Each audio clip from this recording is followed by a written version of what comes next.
After you've figured out where you're impacting and you're ready to make those adjustments, you're going to see that this optic has two adjustment screws here. So you're going to have your windage and your elevation, and they are labeled. This one says to go to the right. You're going to actually turn it to left, and I do need to go to the right just a little bit. So they're nice and tactile. I can feel and hear the clicks both, and I do need to come up a little bit. These adjustments right here are 1 MOA per click. And I'm going to tell you, I'm a really big fan of 1 MOA clicks, especially on a red dot or reflex sight, or a 1X prismatic for that matter, because generally what you need are big gross movements, as in what that means is large scale movements. You don't want so much of a finite adjustment because you're shooting on a red dot, and if it's, let's say, a 2 or 3 MOA sized red dot, it's more functional just to have a 1 click equals 1 MOA rather than even a half MOA. So this is a great feature. It's very easy to zero. And I think with that set, I'm good to go right now myself on this Crosman 1377. Now I'm going to take a minute just to tell you a little bit about the dot itself. It is green, as you can tell. There are multiple intensity levels which are controlled on the side. I'll show you that button in a second. This right here is your illumination intensity button. So if you want to go brighter or more dull, you're just going to press the button over and over, and as you press it, it's going to go brighter and brighter, and then it'll restart at the beginning again on the left with less bright. And then to turn it off, you're just going to go ahead and hold it down for about 3 to 5 seconds. And it's off.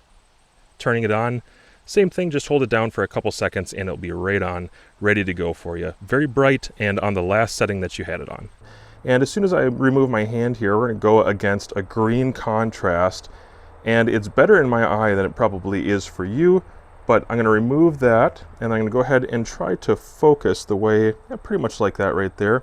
You can still see the green dot there. I'll move it around just so you can make sure you know which one it is. You can see that green dot sticking out. I would say to my eye, against that green grass, actually the green dot is much brighter than the video is able to provide an image for. It sticks out pretty clearly. It's not hard for me to tell that the green dot is on, and I am on maximum illumination, or maximum brightness setting rather, because it's very bright out, it's hot, it's 80 something degrees out, very sunny, and not many clouds in the sky. So this is pretty much max brightness for the day that I'm going to shoot, and it's also max brightness for the optic itself. If I turn it down, and I'm going to go ahead and cover this up, now we're at, let's see, right there would be the night vision setting, or kind of almost nothing. A little more, you can faintly pick it out there, and it starts to go. By about the third setting there, I think I can start to make it out, and at dusk that would be very, very bright. It would be plenty bright. You can see it's a nice round circle. It's not difficult to pick out. It's not, you know, at least in the camera's perception here, it's not too bubbly. It's not a cluster. It looks like a really nice tight image. And just again going through those brightness settings, and we'll try to focus back in. You can see how that sticks out, and it's not hard, guys, to pick out. That's about 55 yards where it's looking right now. At a closer distance target, I think it would contrast just a little bit better, and maybe I should show you that. Hopefully you can see that on the cardboard there. That's about 10 yards, and the contrast is very easy for me to pick out with my eye. Stands out really nicely. It's a decent size box or window to look through, and provides probably just enough so you could still be quick with it when it's on a pistol, but enough of a box that your eye has something to look through and kind of pair up here. So the optic does come with a nice loose fitting rubber cover. Just sits on top. It just protects your glass from getting scratched, maybe bumped in a gun case, gun cabinet, something like that. And I'm going to go ahead and take a couple shots now here, just at 20 yards, or it was actually 15 yards, with my Crosman 1377 pistol. Love this thing a lot. Have the illumination setting on the highest right now. There's a bullseye. I'll tell you that the brightness overall is easily enough to compensate with the bright day that I'm shooting on right now. That was my main concern or interest, is it bright enough to deal with a really bright day? Because in Minnesota, where I shoot, our context is we get white, bright, snowy winters. So when the sun is out and it's very sunny on the snow, you need a bright red dot to compensate with that. It doesn't always stick out enough. And on a bright summer day, I know people who live in the desert or places like that, they need something like this that's going to contrast well. So far in my experience, even against the grass, it's contrasting pretty good.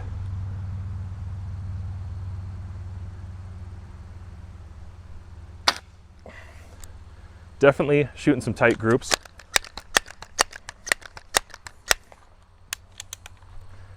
I appreciate the form factor of the Optic. It's not a very big one. It's pretty small. Now I've outfitted this with a QD here that I'm in testing of right now. This QD has been working pretty good. The Optic itself does not sit up too high at all, but high enough to clear some of the stuff I have on here when I convert this back to like a rifle configuration.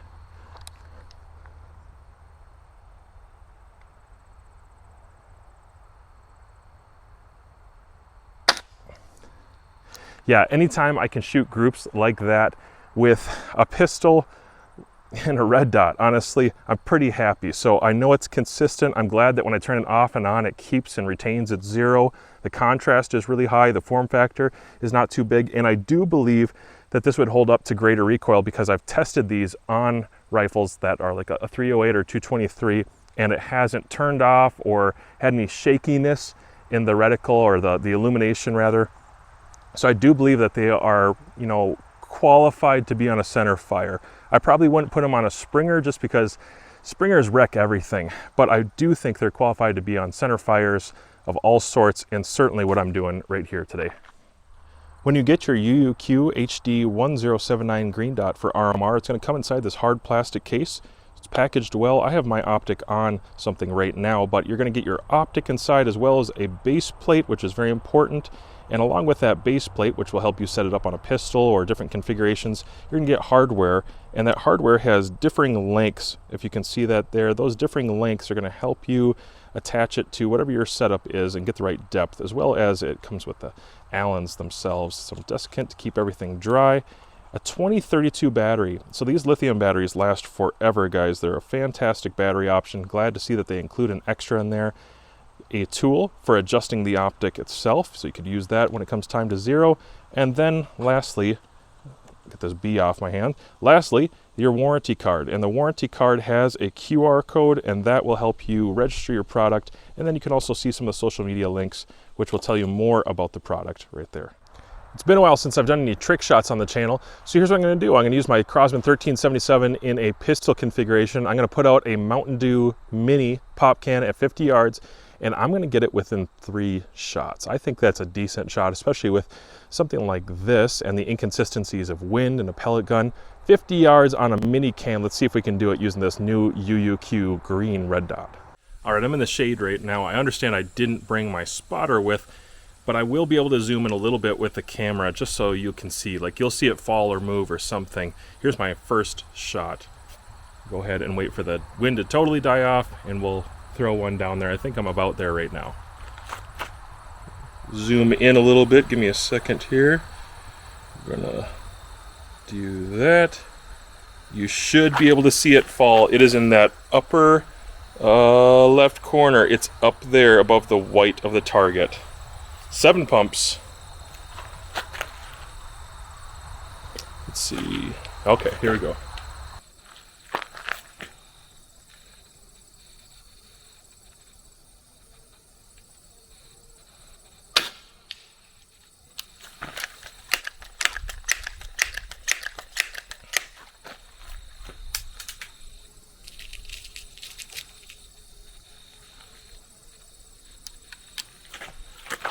All right, on to shot 2.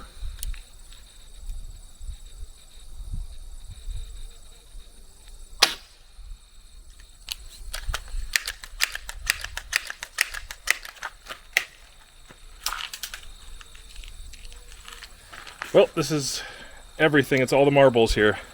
We gotta make it on this shot. This is my 3rd shot.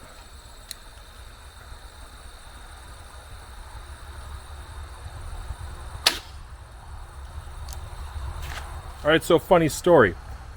I shot the 3 shots. I didn't see any movement. Can didn't do anything. Wasn't wet down there. And so I figured I missed all three, but the first shot sounded kind of different, and I thought I just hit wood. I thought I hit the frame itself. So I was gonna say, hey, let's just see how many shots it takes me out of 10 shots, let's say, to hit that pop can, if I could even do it. And I was gonna shoot on some paper down there, and I decided, you know what, I'm just gonna walk down there and see if I can see where that first shot actually hit, in the paper or in the wood or something. I walked down there, and I'm gonna show you exactly what I found. I had one more that I had loaded up here to see how many more shots it would take me. I'm gonna shoot that quick, and I'm gonna keep recording right where we're at, and then I'll just pick up the camera, and no cuts or whatever. We'll walk down there together, and I'm just gonna show you what I found.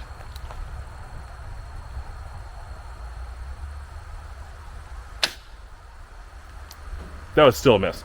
Come with me though for a second,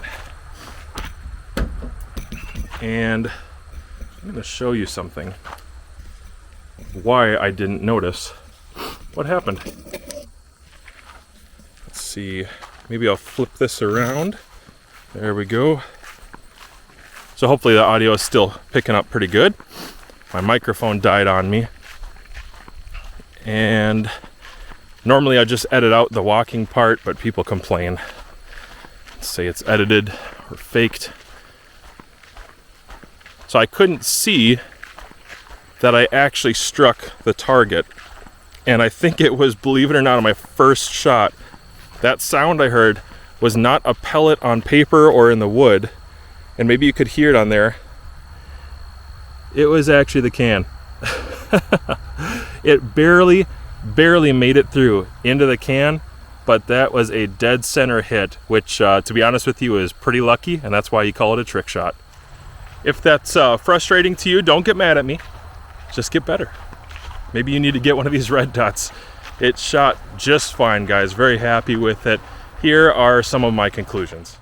So who's going to get the most out of an optic like this? I would have to say folks who are in the defensive community. Maybe you have a defensive pistol, an auto pistol of some sort, even a revolver, and you want to go ahead and throw a red dot on there. That makes a lot of sense to me, because many people in the last few years have kind of converted to putting red dots on their pistols, revolvers, automatics, both kinds, and they're getting really great success with it. I noticed that new shooters, this is a very intuitive way to help them get a good sight picture, and some people aren't even using irons anymore. They're just going straight to red dots, not even worried about the co-witness, because the consistency of the red dots is becoming very good. Long battery life, very nice tight images. As far as the eye box goes, the windows are getting better and better.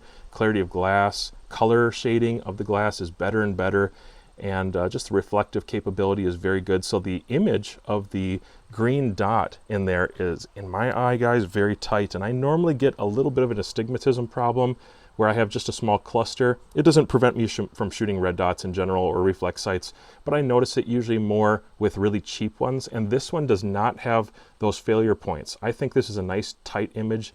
The projection of that dot seems to be a nice tight circle for me, so that's a nice improvement over the budget brands, honestly. So maybe the people who are interested in defensive pistol options, and then folks who are going to do some plinking like me, where you're going to put it on an air rifle of some sort, I think that's a great qualified way to use it because it's so budget friendly. What I did is put it on a quick detach mount, like you can see here, so I can actually throw this on multiple different things. Sometimes I'll throw it on a rifle setup where I have just a red dot on the rifle setup. Sometimes I use it as a piggyback on a scope, which you'll see in some other videos of UUQ products that I review. And I really like the piggyback mounting that I can do on long optics, long range optics. Having something like a red dot on there for quick acquisition of closer targets, you just can't beat it. It is so quick, and these are reliable. They're durable. So I think that's a good option. And even down into maybe people who are more just hobbyists and they want to plink and do airsoft and whatever else, at the price point, there's no reason not to go with something that's a little higher quality than the other things on the internet. And UUQ does provide higher quality than the other ones. Absolutely, the build quality is there, the fit and finish is there, and they throw in some extras in the packaging, which, it's hard to know, how do they even make a profit on this stuff? I think they're doing a great job. They're very competitive, and I can recommend it, especially for the applications you see on my channel. If you're in the market for a new red dot or a reflex sight, I highly encourage you to check out UUQ. You can find these on Amazon. Again, the pricing is extremely reasonable and the success I've had with them is very favorable.